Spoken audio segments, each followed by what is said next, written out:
Hi, how are you? My name is Sara Plasencia and I'm in the Cardiff International Film Festival. I want to start talking about Milkshake Girls starring AnnaLynne McCord.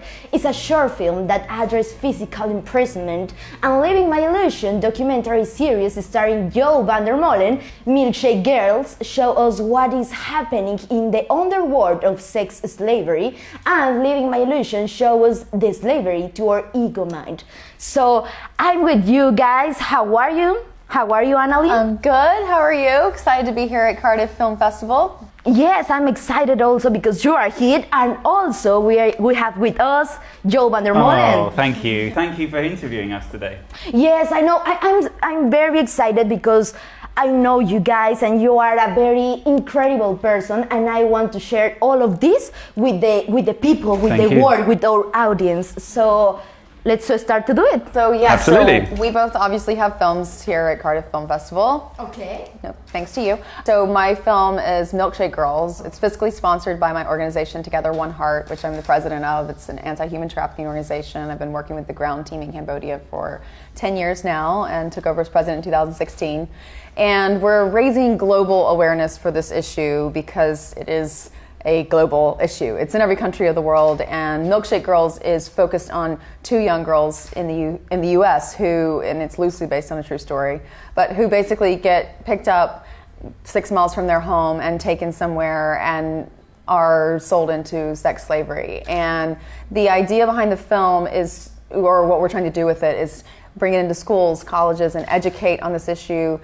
Kids are entering sex trafficking as young as 12 and 13 years old in the States. In other countries around the world, it's as young as 3, 4 years old. So this is an issue that we have to talk about. We have to do it in a way that highlights the issue without making the heaviness of the problem, so we can focus on the solution. So I have a personal story where I'm a survivor of sexual abuse as a child, so it's very personal to me.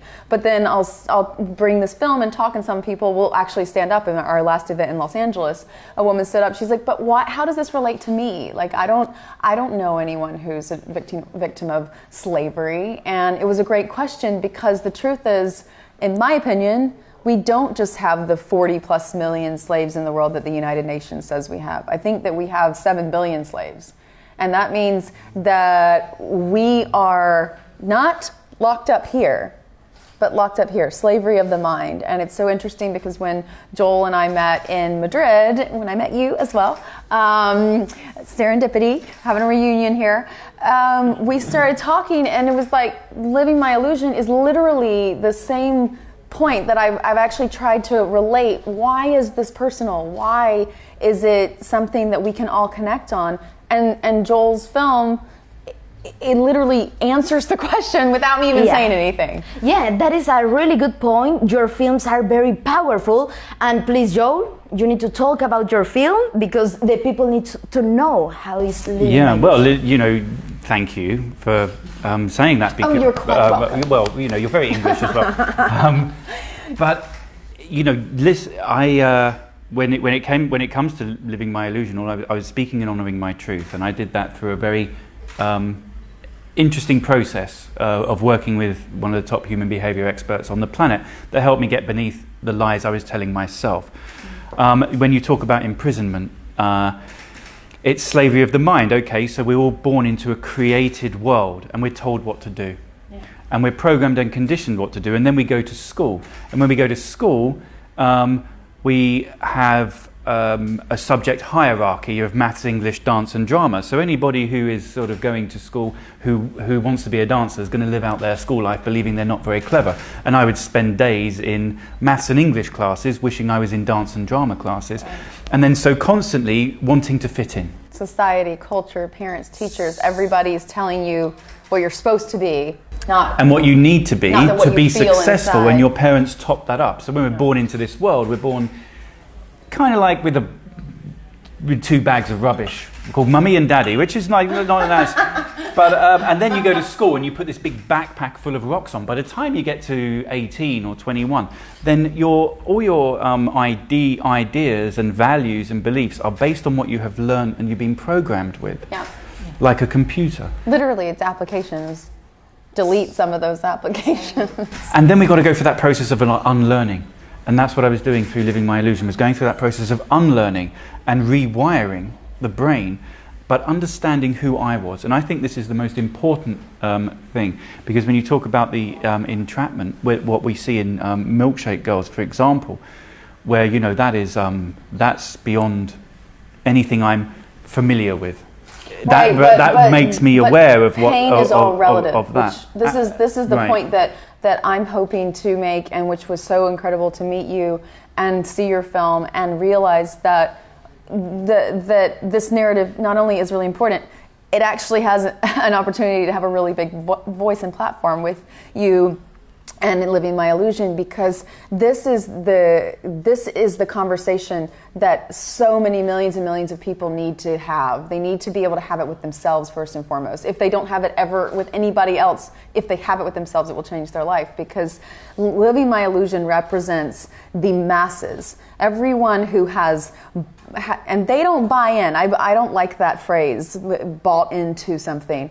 You don't buy into something when you're a 2-year-old kid and everybody's telling you how the world works.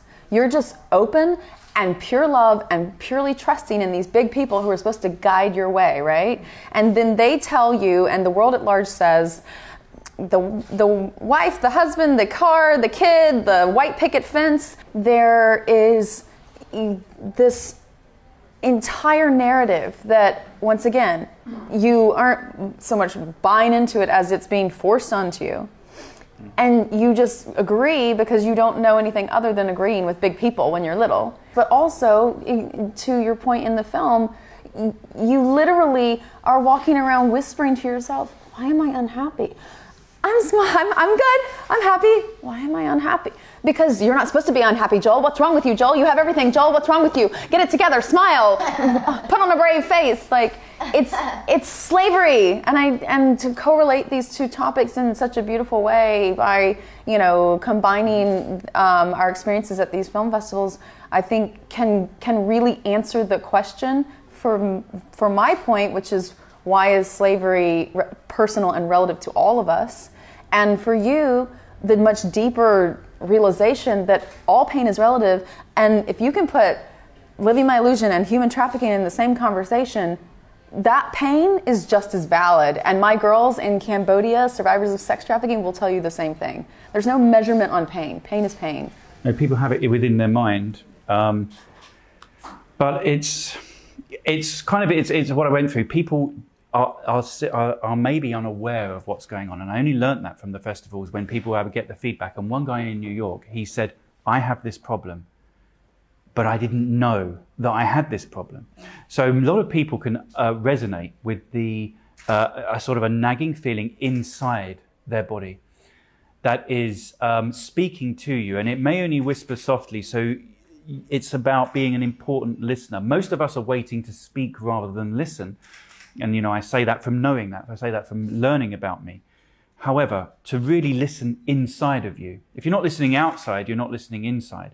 So to really tune into that, that's who you are. That's the voice that knows who you're here to become. And we all know this and we all feel this. The imprisonment, as I say, I may have built I've built a prison for myself. It may have gold bars, be familiar and safe, but I have to get out. And the thing that has to get out is that internal knowing that comes from the depths of your being. And it's like, you know, have you ever made a decision, looked back and said, oh, but you know, I knew at the time that it wasn't the right thing to do, but I did it anyway. But I knew deep down. So imagine if we could live from that place of deep down.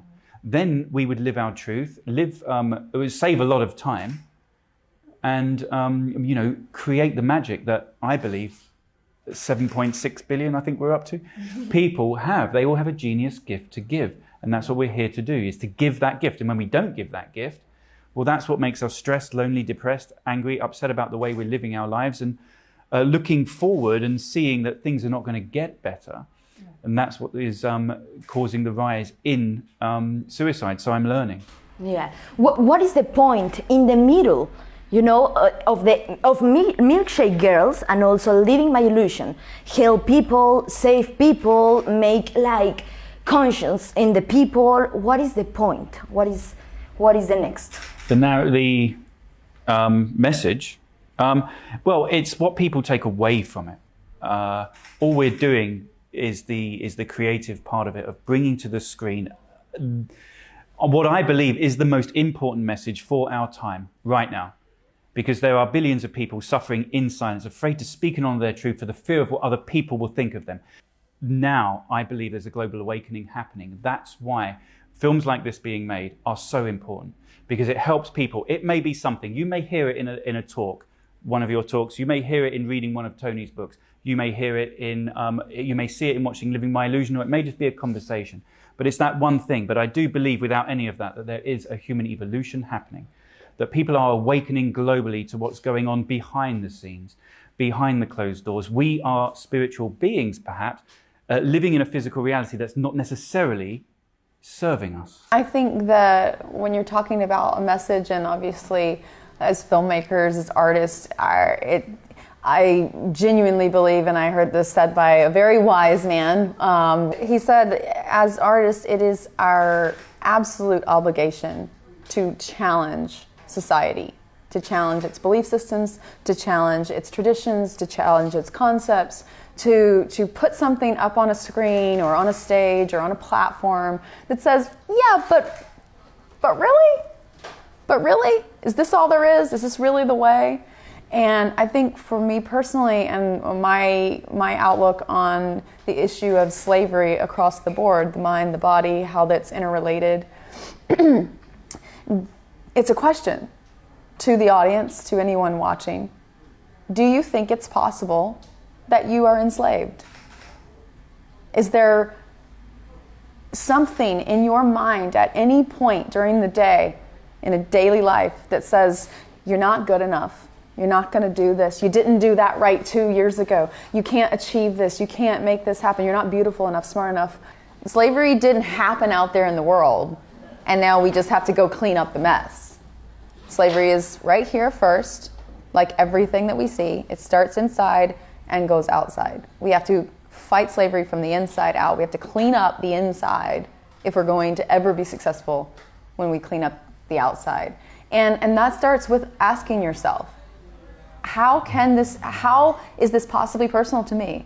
How am I in my daily life perpetuating a thought system that keeps me held back, that holds back other people, that holds back my wife, my husband, my children, my friends? Am I adding to this problem, or am I a part of the solution? Or is it both? Do I ebb and flow? And that's okay too. All of them are okay, but they aren't anything until you think about them, right? When you're asleep, nothing's happening. You wake up and then you're like, I am, and suddenly you are, right? So the things that are inside of us are just hanging out, causing their little cycles to perpetuate out in the world, and we don't even know it because we haven't thought about it yet. So when we clean up the inside, when we clean up our thoughts, we have an opportunity for a new idea to form, because there's space. And that new idea can be freedom. It can be freedom of the body, fighting human trafficking, and freedom of the mind, no longer living our illusions.